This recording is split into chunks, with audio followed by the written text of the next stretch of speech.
And we are live on Facebook. Fantastic.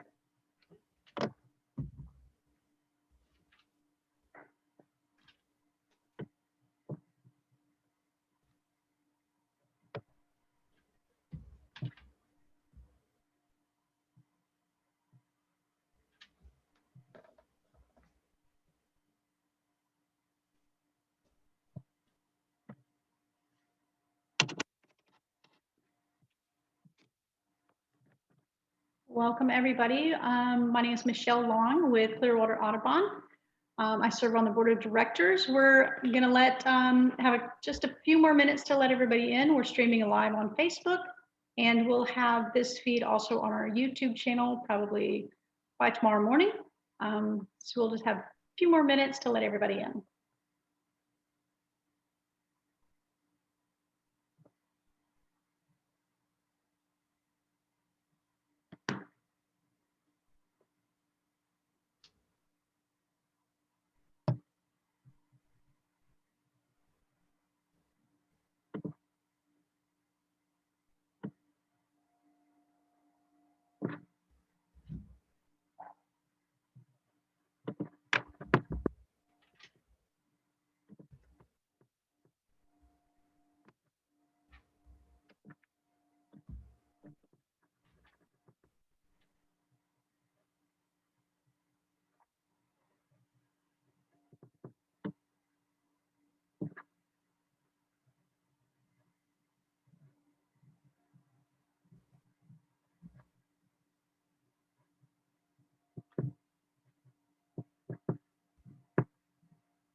Couple of things while we're waiting.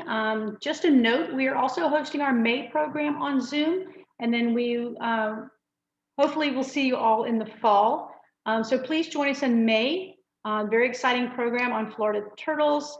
And then following the presentation this evening, there'll be a short Q&A session. And if you don't see that, it looks like a speech bubble icon. So after the program, please engage in a Q&A session. That'll be a lot of fun. And even if you type in your questions ahead of time, that's okay. You won't interrupt the speaker at all. And if you have questions for our panelists, you can enter that in the chat or the Q&A as well, and they'll try to get back to you as soon as possible. So for those of you just joining us, my name is Michelle Long, and I serve on the board of directors for Clearwater Audubon. Our panelists tonight are Madeline, she's our treasurer, and Junate, he's our membership chair. Both are knowledgeable, fantastic birding guides as well, so that's always fun. I'm sure you already know them. And as you may know, April is Water Conservation Month. Our speaker this evening is Joe Whalen. Joe is the Communication and Outreach Coordinator for the Tampa Bay Estuary Program. His talents include outdoor education, marketing, media production, and environmental communications. Thanks so much for joining us tonight, Joe. No problem. Happy to be here. You have the floor whenever you're ready. All right, sounds good. If you give me just 1 second, I'm going to go ahead and pull up my presentation. Great.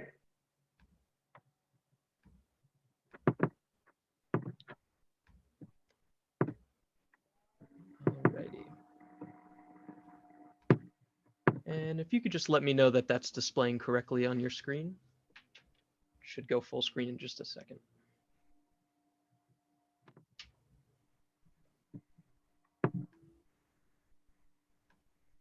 Oh, there we go. Skip ahead a little bit. Yes, there we go. Alrighty.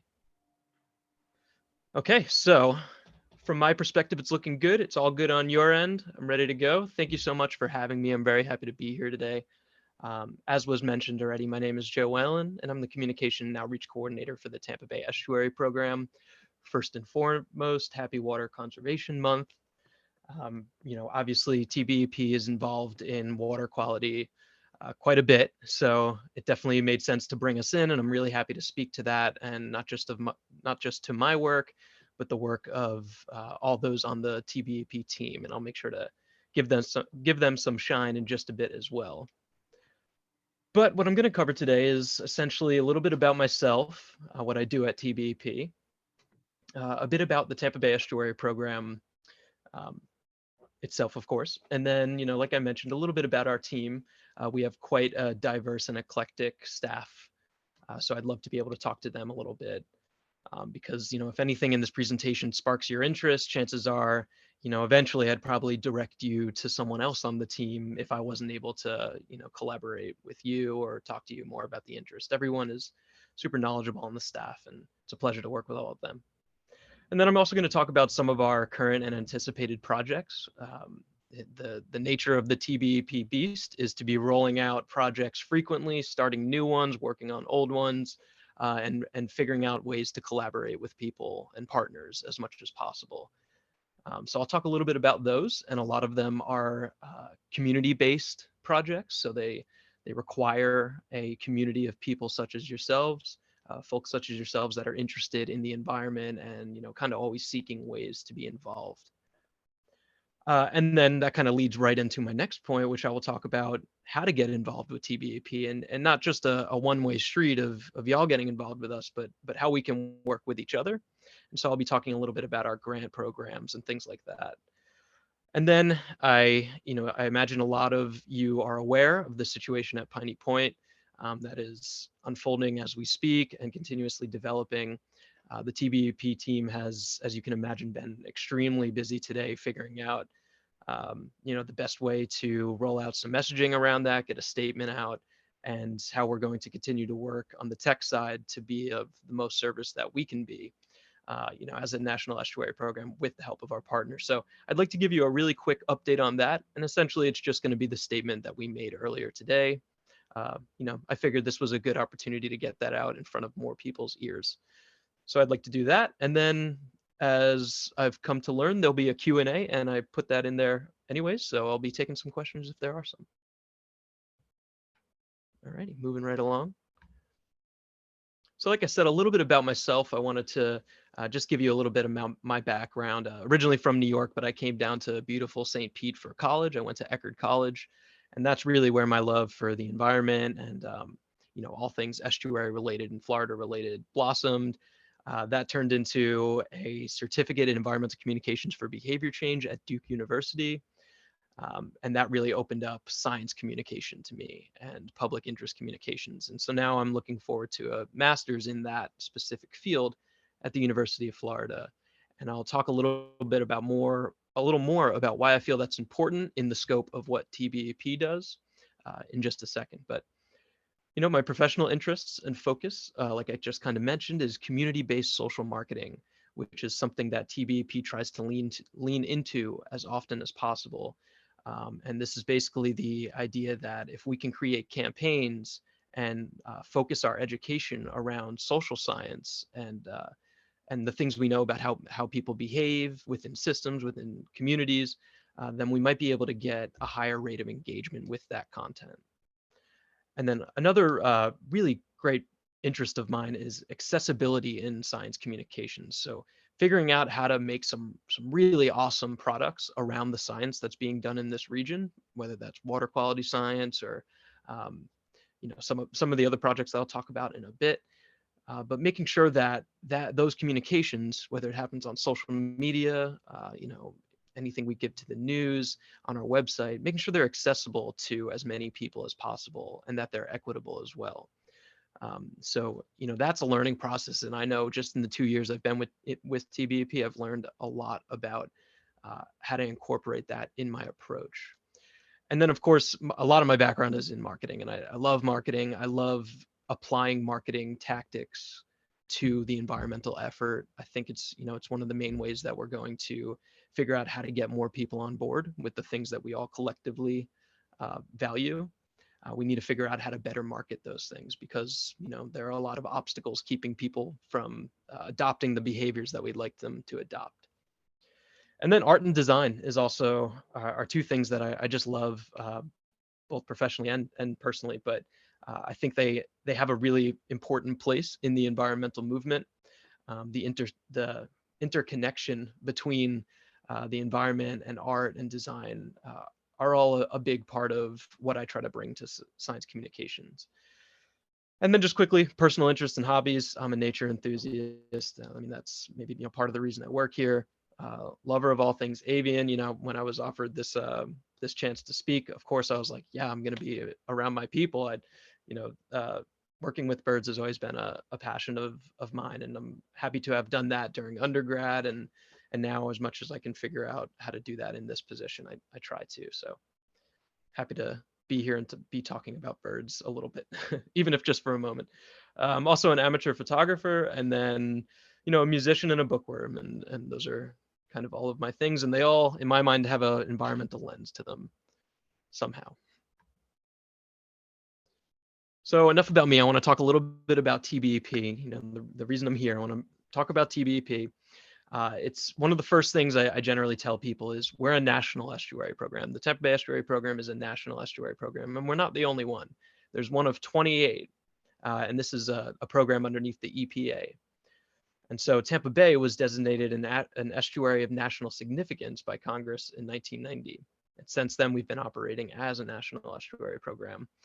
And to do that, we need to be guided by quite a few things. And let me pause for a second and just read off the mission so I don't forget to do that. But our mission is to build partnerships to restore and protect Tampa Bay through the implementation of a scientifically sound community-based management plan. And so that community-based management plan, often abbreviated CCMP, is kind of one of our main guiding documents. And it has 3 central program priorities that kind of outline a lot of the work that we do, and that's clean waters and sediments, thriving habitats and abundant wildlife, and an informed, engaged, responsible community.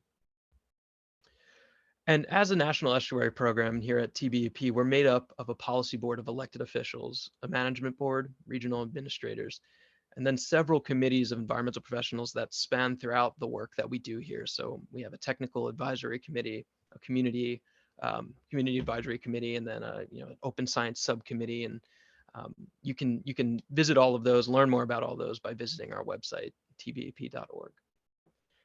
Then, of course, we have some core values, including scientific integrity, collaboration, communication and partnership, and programmatic continuity and stability.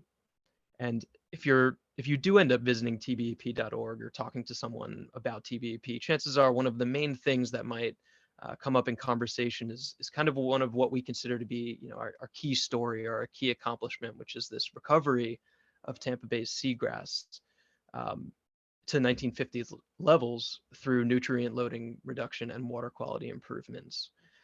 And so we talk about that a lot. It's kind of hard not to bring that up in a conversation about TBEP.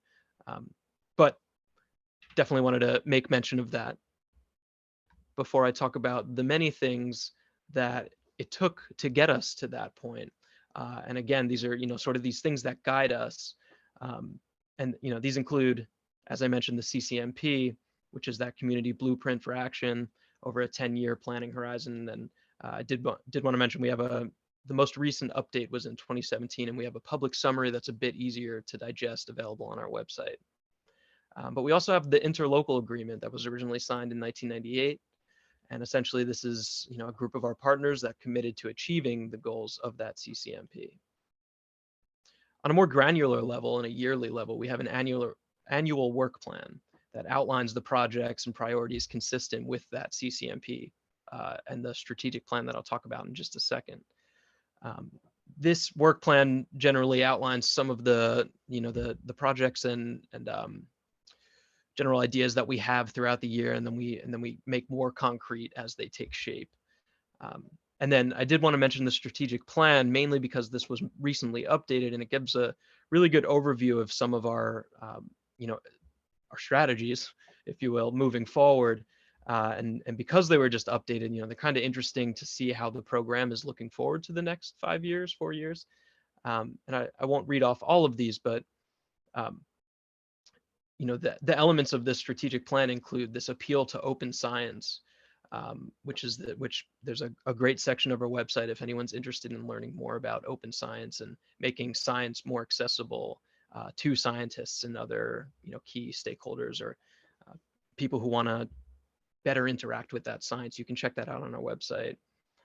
In line with that, social science and community building, social marketing that I'll also talk about in a little bit is story building and figuring out, how to be a trusted and compelling voice for science and stewardship in the region. And so really, taking the work that our partners are doing and that our program is doing and figuring out how to turn that into an engaging story. And then partner support. Obviously, our partners, as I've mentioned already, our partners are everything to TBEP. Collectively called our management conference members. They're key to everything we do. And so figuring out how to best interact with them is obviously key to the long-term sustainability of the Tampa Bay Estuary Program. Funding catalyst, we want to be a catalyst for scientific inquiry and collective action. A lot of that happens through our grant programs that I'll talk about in a bit. And we believe this is an effective approach to amplify social and environmental benefits to the Tampa Bay Estuary. And then, of course, internal operations, figuring out that all of these things I've just mentioned take a lot of organizing internally, and we're a small staff, so it takes a lot of intentionality and effective organization. And so that's our strategic plan. I think it gives a good overview of the future we're looking forward to and how we plan to get there. So moving forward, I want to kind of zoom out a little bit and, or rather, change things up and just kind of talk about really what are we doing? What is the work that's the result of all of that information I just gave you? And this is a screenshot from our website, and our work can be broken down in these categories. It could be the research and restoration that we're doing, which we further break down into the grants that I just mentioned. I'll talk a little bit more about that. The education and campaign development that we invest in. The data visualization, sometimes that's a hard word to say. And that kind of goes hand in hand with that open science that I mentioned earlier. Talk a little bit more about that too. And then those boards and committees, that management conference and all the different committees that, without we would not be able to operate. That's definitely a key element of our work. And then on the bottom there, on the right, you see library. We consider the publications that we've collected and worked with partners to produce over the decades to be a pretty key component of our work, and making sure people can access that is really important, not just for our community of scientists here in Tampa Bay, but the public as well, giving them the opportunity, if they so choose, to associate with that information or to learn more if they want to. It's important to make that available. So our library is definitely a key part of our work. All of these, of course, as this is a screenshot of our website, can be found on our website. You could further explore them. But I'll do a little bit of that for you right now and just kind of break it down. As I mentioned, that restoration and research is kind of broken down into our grant program, and we have these 3 grants, mainly 2, and then this new one. But that's the Tampa Bay Environmental Restoration Fund. It's kind of our bigger grant that makes a good amount of money available through an application process for more technical projects and restoration projects. And then we have our Bay Mini Grants, which I think would be of a lot of interest to all of y'all. Our Bay Mini Grant program is a really great program that is funded through sales of our Tampa Bay Estuary license plate, also called the Tarpon tag. And these make grants up to $5,000 available to community groups, neighborhood associations, creatives, makes money available to them to invest in some sort of project that they've put together, as long as it follows some criteria that we, of course, outlined beforehand. But something that ultimately benefits the Bay. And we've seen things from butterfly gardens to, one second, I thought my screen froze for a second. Sorry there. We've seen things from butterfly gardens to the installation of litter collection devices. And there's really been quite a bit, and you can view a lot of those project spotlights on our website. And then education and outreach is another very focal point of our work, in that a big part of what we do is develop some of these campaigns that I'm sure some of you might have been familiar with, or might be familiar with, the Bee Floridian campaign. So that's a campaign, the effort to reduce fertilizer for applying fertilizer in the summer in those rainy months that eventually washes those excess nutrients into the bay. We have a Scoop the Poop campaign, Pooches for the Planet, it's also known as Love Tampa Bay.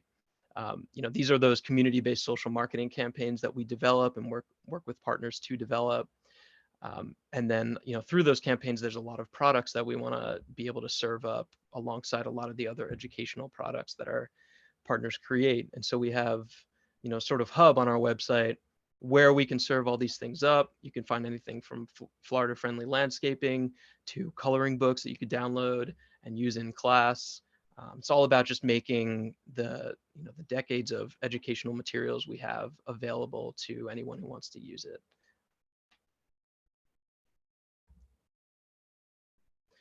So like I mentioned, I did want to just quickly show the team, because without the team, none of this would be possible. You already know me, Communication Outreach Coordinator, but our Executive Director, Ed Sherwood, kind of steers the ship, and he's assisted by our ecologist, Gary Rollerson, a more recent hire, Sheila Scalero, our Public Outreach Specialist, our Program Scientist, Marcus Beck, who's handling our approach to open science, Ron Hostler's often behind the scenes, making sure everything's moving smoothly as the program administrator. And then our assistant director, Maya Burke, who was once the science policy coordinator. Just wanted to shout out everybody on the team. Without them, all these things would not get done. So some of our current and anticipated projects of interest, there are quite a few, and it was hard to choose just 3. But I wanted to talk a little bit about some of these because, like I mentioned, a lot of our projects revolve around the community, especially the ones that I'm going to talk about as the Communication and Outreach Coordinator. Of course, we have a lot of tech projects that are going on at all times, but I wanted to talk a little bit about the ones that I felt were a little easier for the general public to get involved in, and in fact would benefit from the general public being involved in. So one of those, one that I am extremely excited about is Trash Free Waters, which is an initiative created by the EPA that we've recently brought to the Tampa Bay region. And we'll be working with Keep Pinellas Beautiful and Keep Tampa Bay Beautiful, as well as a group called Osprey Initiative out of Mobile, Alabama, to implement this initiative. And essentially what it is deploying these litter collection devices. You could see there on the left, we have a water goat. We also have sea bins and litter getters, some interesting other devices that you might not have seen yet in the wild. We'll be implementing those, deploying those, and then also using the Escaped Trash Assessment Protocol, which is essentially a database to track a lot of the litter we're collecting and be able to take a much more granular look at where this marine debris is coming from and how we can, curate a very intentional and thought out litter management plan. And so while this is just in this 3-year grant is just in very early stages right now, we're really looking forward to implementing it here in Tampa Bay. And then obviously something that I'm sure is going to be of interest to all of you is a Hooked Bird community-based social marketing. That's that CBSM campaign. This was actually in the works about a year ago. And this campaign, as the name suggests, is to figure out a way that we can, not just educate more people about the situation and the danger of hooking such things as pelicans and other seabirds, but figure out how to better understand what behavior is causing that, and apply a community-based social marketing approach. So again, that's going back to using surveying and social science to figure out, what is the easiest way to get someone to adopt a behavior. And so we're really looking forward to that. And it, because it's still in its early stages of development, I invite people to email me afterwards or reach out to me if, there might be a way for us to bring more people into the collaboration, because it will be a collaborative effort. And then another social marketing campaign is our sanitary sewer overflow campaign that we've been working on for a little while. This is a much larger campaign managed by Maya Burke, the assistant director. But what I wanted to talk about is one of its sub-campaigns, which is a fats, oils, and greases public awareness effort. I'm sure a lot of you are familiar with the issue of fats, oils, and greases and how they affect, our drains, and hoping people would not put them down there. The point of this effort that we're working on at the moment is figuring out how to take the uh, many pieces of messaging that our partners have around fats, oils, and greases that exist out there, the many different mascots and flyers, and figuring out how to kind of coalesce all of that and create a unified message with unified branding, and just ultimately get more people to understand the negative benefits of putting fats, oils, and greases down the drain. So those are some current projects that I just wanted to mention. Like I said, you can always visit tbep.org and see a much more comprehensive look at the many projects we have going on, especially if you're more interested in some of the tech heavy ones and the restoration ones, from living shorelines to hard bottom habitats. You can find that all online. Alrighty. So as I mentioned, I did want to talk a little bit about ways to get involved. And to do that, I'm actually going to just go right into the Tampa Bay Estuary Program website. Um, you know, I've been talking about that a lot, and that's because we recently, at the end of last year, spent a great deal of time completely redesigning it. So naturally, I want to talk about it a little bit. And ultimately, anything that I'd ask you to do, any call to action here, would probably take place on the website. So I'm just going to go ahead and get there so that you can familiarize yourself with it. And you should be able to see the website now. Is that correct? Cool. So yeah, so like I said, these are, I wanted to talk a little bit about ways that you could get involved. And like I said earlier, it's not a one-way street. Involvement with TBEP is often, it involves both of us working together. While we do have some really great opportunities like Give-A-Days, where you could come out on the weekend if you're looking for some outside hours of volunteering, we do have those really great opportunities. But there's some other ways too that are a little bit more involved, like those grants that I'd like to talk about a little bit.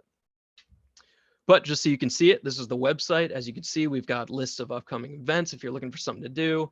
We've got up-to-date articles from Bay Soundings, Tampa Bay's environmental news, and some other great information, as well as this header up here. You can always visit this to find the most up-to-date things that we release, like the Piney Point Environmental Response Dashboard.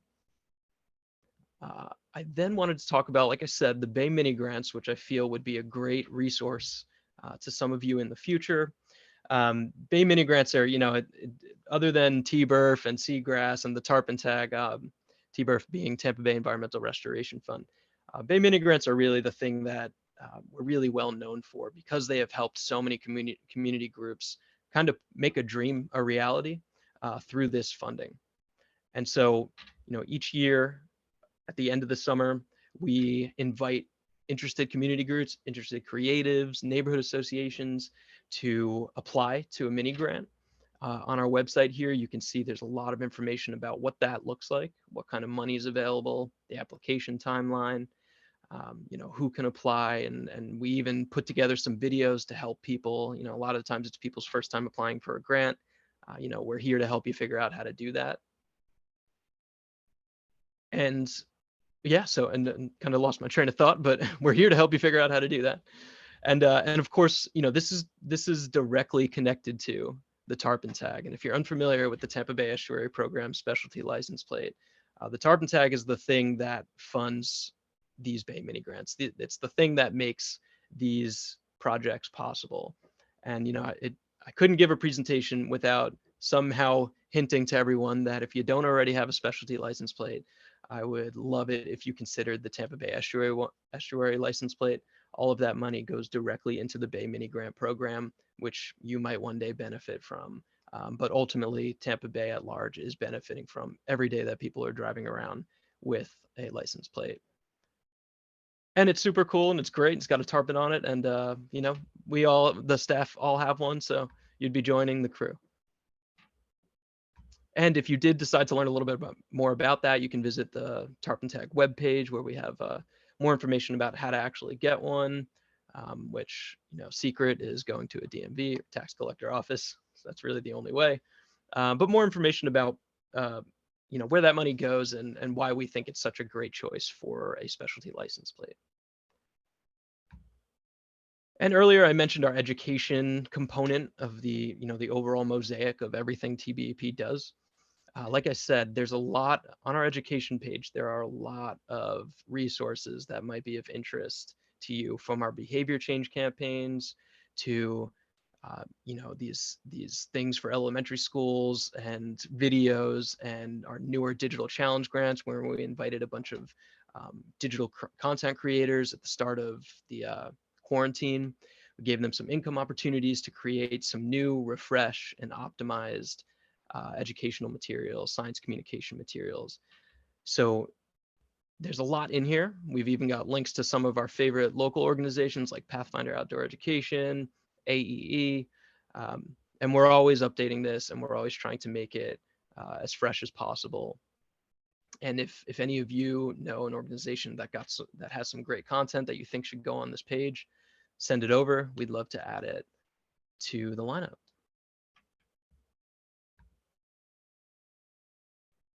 Alrighty, and then I'm going to actually go ahead and navigate back to my presentation.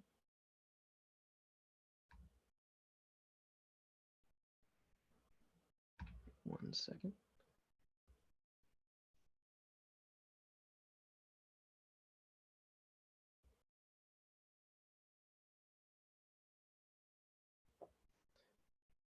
There we go.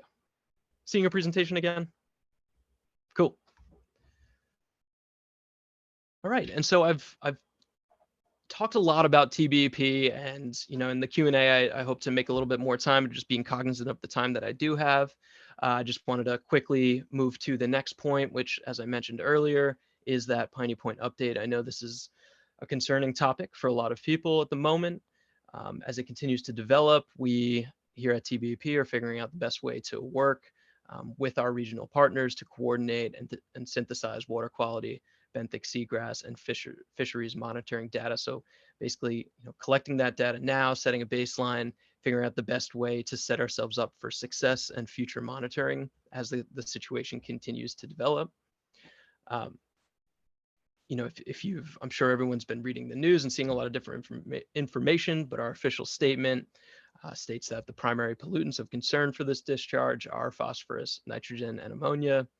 And of course, this may stimulate an algae response and cause adverse effects on seagrass, fish, and other wildlife.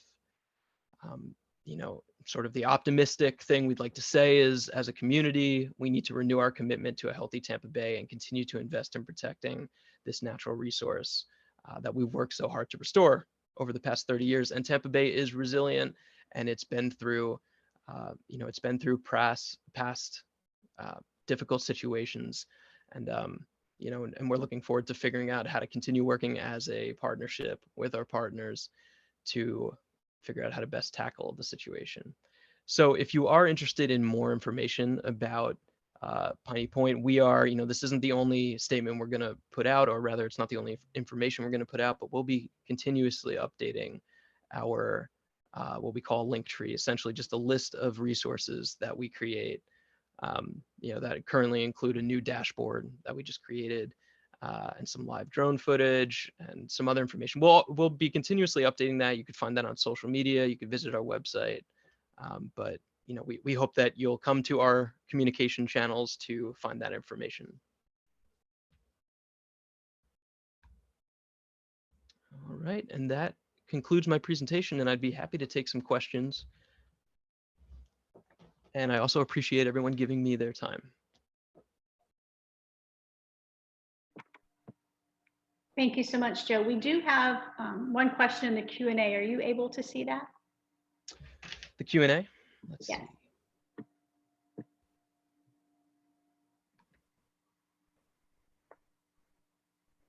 I'm not able to see the questions, but I do see the Q&A itself, or the chat.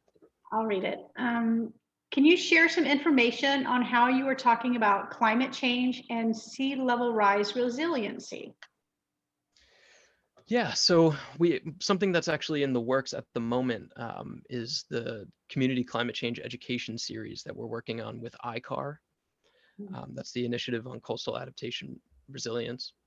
That's something that we hope to further flesh out over the summer. And as our iCard does, it's going to be a series of speaker series where we bring in important members of the community and address those topics. And Maya Burke is really one of the best people to talk to about climate change, sea level rise here in Tampa Bay.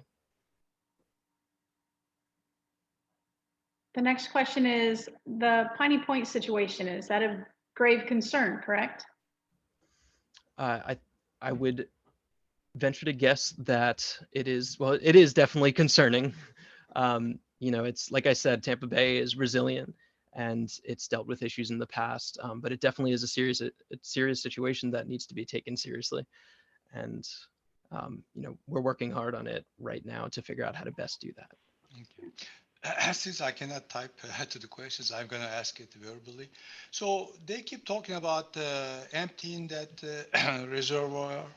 And where is that water going? The millions of gallons of water they are trying to take out. Well, so I'd say, this situation is like I said, developing quite fast, and there's new information all the time. And so I'm not sure I'm the best person to provide specific answers right now. I would highly suggest and encourage reaching out to our executive director, Ed Sherwood, who's a little bit more tapped in at the moment to these changes as they take place. Okay, thank you.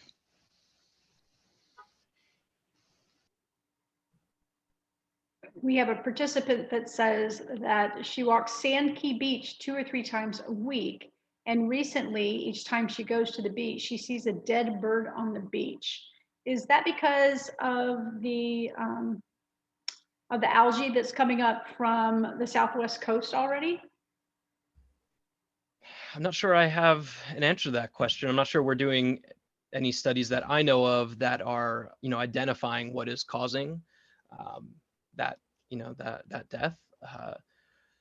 No, that's a good question. I'm not sure.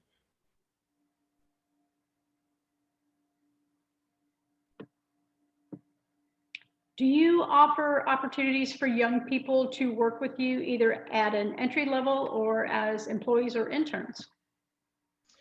So we are not currently advertising any open positions as an employee. We have considered internships in the past, and we are pretty sure we're working on further considering what that might look like, in the scope of TBEP.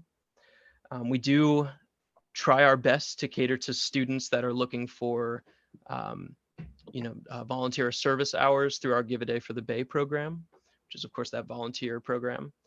But that's, those are questions that we often try to figure out the best way to answer them case by case. So, I often suggest talking to our public outreach specialist, Sheila Scalero. If you know of a student that's looking for service hours, we might be able to figure out a way for one of our Give a Day events to work for that. But to answer the question about employee and internships, no positions are currently open. We are considering internship positions in the future. Could I interject a question, because I can't type it in, Joe, as a panelist? Can you speak to, I'm a boater. I see all the boaters out there zooming around near estuaries and estuaries. Can you speak to what is really destroying the seagrass? Is it the beachgoers, or is it the boats? Is it the trash, or probably a combination of everything? And how are we going to reach people to teach them to be more mindful? Yeah, so, I know that, as I mentioned earlier in the presentation, one of our key accomplishments was that regrowth of seagrasses in Tampa Bay. And, that was primarily done through water quality improvement. So through, reducing nitrogen loading into the bay, and that nutrient loading into the bay. So, that's kind of the first thing, is that water quality improvement bay-wide is essential. But we do recognize that there are other issues, for example, propeller scarring that I believe you mentioned. There are other issues that, need some attention, and we are currently working on another one of those community-based social marketing campaigns to figure out how to zero in on that single behavior Because like you said, what are the behaviors that need to change? Well, there are a lot of them. And, the best approach is identifying one and figuring out how to build a outreach or education campaign that directly targets that behavior. So that is all to say that we do have an exciting collaboration coming up to focus on the effects of propeller scarring. But, of course, outreach and education is important too. So we're always trying to figure out ways to identify, what's the issue, where is it happening, and how can we create some content that speaks to a target audience and their behavior. Thank you.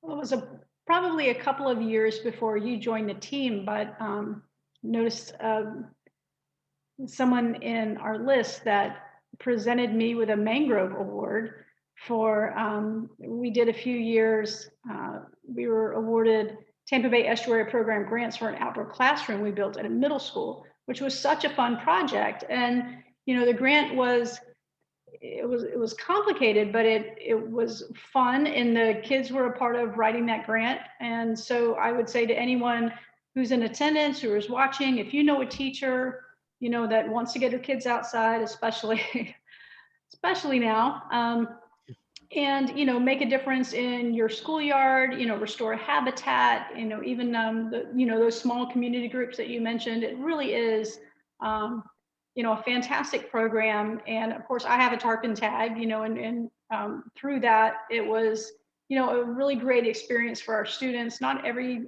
kid gets to go outside and plant trees or do water quality testing, that sort of thing. So I think that's a really important part of what Tampa Bay Estuary Program does. Yes, I definitely second that. I think our Bay mini grants are such a great opportunity for people that have an environmental dream or idea even, and it funds that and it makes it possible for them. And we love the innovative projects we get, the new projects we get every year. It's going through the applications, and even though the judging process can be hard because so many of them are great, it's just such a great program. There's something else in the Q&A that says red tide data from Pinellas County and FWC can now be found on the recreational water quality page of the Pinellas County Water Atlas, which you guys are funding partially. Yeah. So.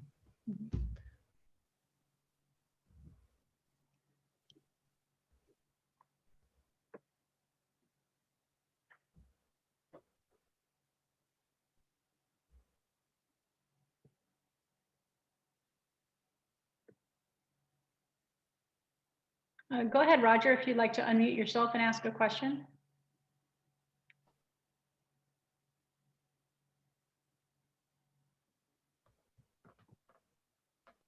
Let me see.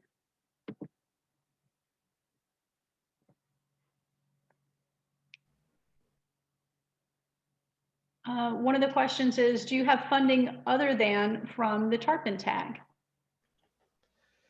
Do we have funding? Oh, other than how do we receive funding?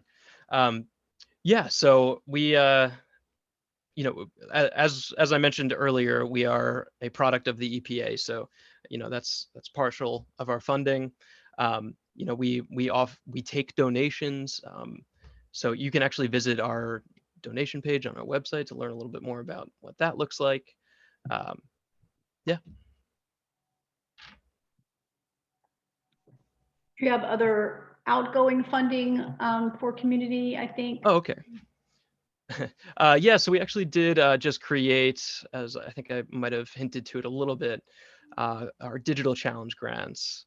And that's a little bit different. It's more in the the design and digital content creation, but that's something that's rolling throughout the year. So although we do generally try to announce an issuance of it, it is a potential source of funding for someone with a really great science communication product idea.